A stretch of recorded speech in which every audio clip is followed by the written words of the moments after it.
Ele morreu, então, sem os estigmas, né? Exato. Desapareceram exatamente na hora da morte. Ô, Padre Guido, a gente já fez um programa tempos atrás aqui, nós falamos sobre o exorcismo e a ação extraordinária, maligna na vida dos cristãos, né?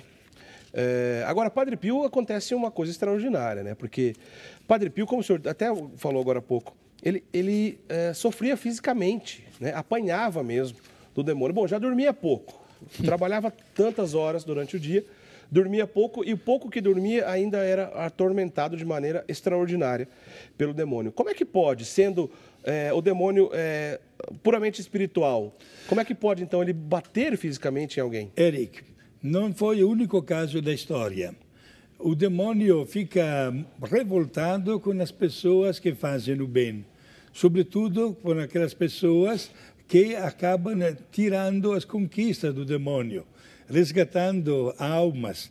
Temos já casos de problemas até físicos no Santo João Maria Vianney, o Santo Cura d'Ars, padroeiro dos padres, outro grande confessor, passava o dia inteiro e tantas vezes até a noite atendendo as confissões. O demônio usava esta maneira até física contra Padre Pio, porque mostrava a sua inveja. Ele não podia suportar as boas ações que este homem, filho de Deus, realizava, sobretudo porque arrancava do demônio as almas e as levava para o céu. Por isso, o demônio não dava trégua, ou, digamos assim, ou paz, nas poucas horas de descanso noturno. Aliás, meus amigos, ninguém se escandalize, mas várias vezes o demônio tirou o Padre Pio da cama, tirou até a roupa do Padre Pio e dava cada chicotada que deixava o homem todo ensanguentado.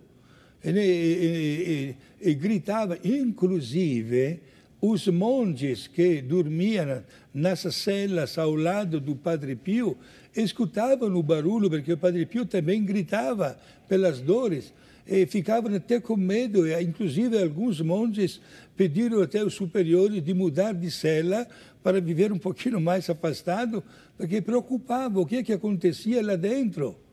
Era o demônio que martoriava, digamos assim, né, que castigava o Padre Pio. E o Padre Pio suportava tudo em silêncio para a glória de Deus. Nós sabemos que quando um santo vive de Deus, o demônio não lhe dá paz. Até São João Bosco, padroeiro da juventude, ele não conseguia de noite dormir, porque no foro, em cima do quarto dele, havia o barulho de corpos que caíam, de pesos, pareciam trovoadas a toda hora. E não havia nada lá em cima. São João Bosco encontrou o remédio. Pegou uma imagem de Nossa Senhora e colocou a imagem lá no forro. A partir daquela noite, não houve nunca mais o barulho. Olha só, interessante a gente conhecer essas histórias.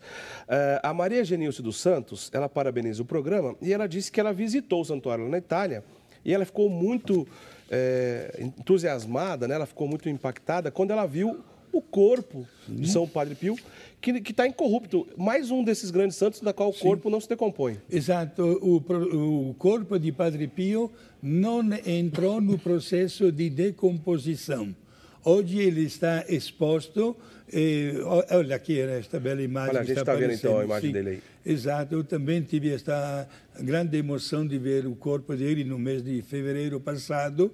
Ele está exposto numa basílica que os frades construíram ao lado do convento, digamos entre nós assim, contrariando um pouquinho a vontade do Padre Pio. Ele havia manifestado o desejo de ser sepultado na capela interna do seu convento. Ele chegou a ser sepultado lá, Sim, né? por vários anos, mas depois os fiéis, os peregrinos do mundo começaram a mandar ofertas para construir uma grandiosa basílica e o corpo acabou sendo levado para esta basílica ao lado do convento e o corpo está exposto para a visitação e para a veneração de todos os fiéis. É outro grande sinal, né? Como se não bastasse tantos e tantos e tantos milagres, depois o corpo ainda se manter incorrupto, como a gente acabou de ver nas imagens. Agora, Padre Guido, para a gente encerrar, a gente está quase terminando aqui o nosso programa.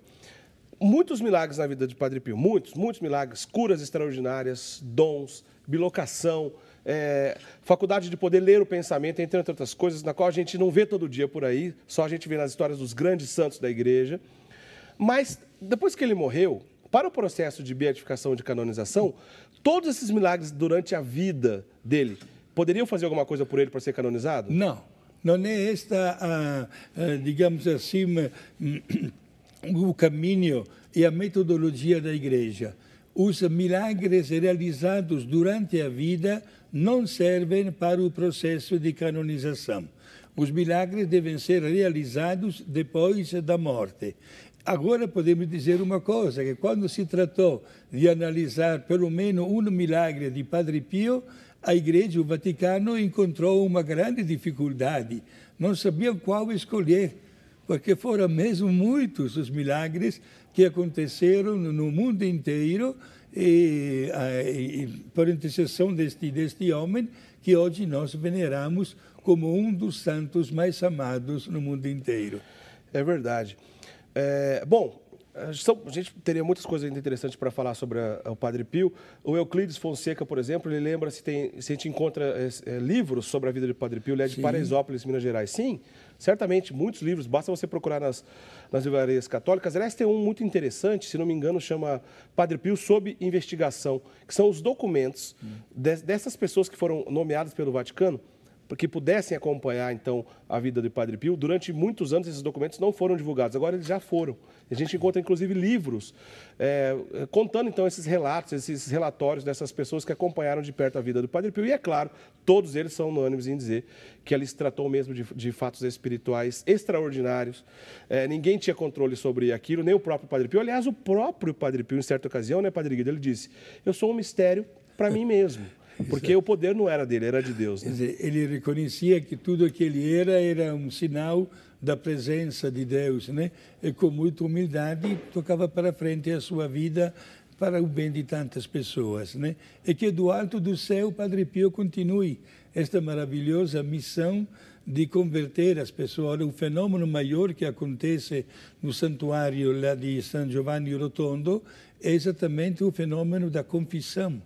Há sempre dezenas de frades, inclusive que falam fluentemente vários idiomas, à disposição dos romeiros que diariamente chegam lá para receber uma bênção e aproveitam também para confessar-se. Então, você que assistiu o programa Eclésia dessa noite, lembrando esse grande santo, que foi um grande instrumento nas mãos de Deus, também no sacramento da confissão, aproveita e vai se confessar. Se faz tempo que você não faz isso, né? Faz parte e todos nós precisamos, como a igreja, pelo menos, a igreja nos recomenda, pelo menos um ao ano, mas a gente pode fazer mais do que isso, certamente fará bem para a nossa alma. Padre Guido, sua bênção, por favor. Exato. Não vai anunciar o tema da próxima vez? É verdade, bem lembrado. Na semana que vem a gente vai falar sobre Apocalipse. A gente já fez alguns programas sobre a Bíblia e esse é um programa especial sobre um desses livros tão difíceis de entender na Bíblia, o Apocalipse de São João. A gente vai falar sobre isso no programa Eclésia da semana que vem, você não pode perder.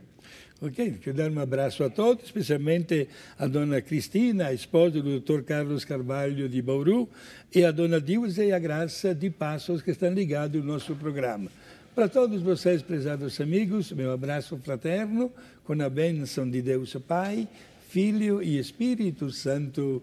Amém. Amém. Eu só relembro, então, nossos telespectadores que podem acompanhar esse programa e os outros programas Eclésia, ficam disponíveis no rs21.com.br, que é o portal aqui da Rede Século XXI. Basta clicar no nome do programa, no nosso caso, o programa Eclésia, e procurar, então, por esses programas, porque sempre chegam perguntas de outros temas que não é possível responder, mas você tem a resposta, então, nesses programas que já fizemos, tá certo?